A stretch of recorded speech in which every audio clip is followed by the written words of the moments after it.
अस्सलाम वालेकुम जी। काश्तकार भाइयों, स्क्रीन के ऊपर इस वक्त आप गंदम की फसल जो है वो देख सकते हैं।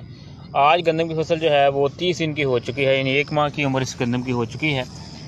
तो काश्तकार भाइयों, इस वक्त आप स्क्रीन के ऊपर देख सकते हैं कि तेज़ी के साथ जो है वो गंदम के पौधे जो हैं वो टिलरिंग कर रहे हैं। देखिए, आप देख सकते हैं स्क्रीन के ऊपर इस वक्त प्राइमरी, सेकेंडरी और उससे मज़ीद जो टिलर निकलने शुरू हो चुके हैं और अगले मराहल की तरफ जो गंदम की फसल जा रही है। तो काश्तकार भाइयों, इसके बाद जो है आपने जड़ी बूटी स्प्रे करनी है, उसके हवाले से हम आपको अपडेट दे रहे हैं।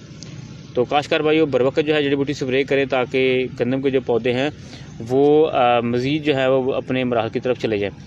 एक बात होगी। दूसरा, जो ऐसे काश्तकार ज़राअत जो कि दिसंबर में अभी जो है वो मकई और कमाद और दीगर फसलों के बाद जो है वो गंदम काश्त करना चाहते हैं, तो वो कोशिश करें कि ऐसी अक़साम का जो है इंतखाब करें जिनके अंदर टिलरिंग यानी शगुफ़ा साजी ज़्यादा रखने की सलाहियत हो।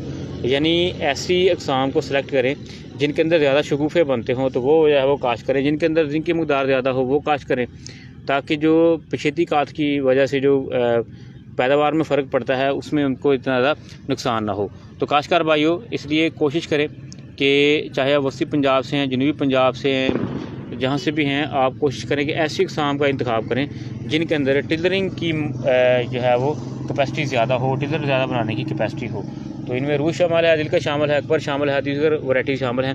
उसके हवाले से हम आपको अपडेट कर चुके हैं।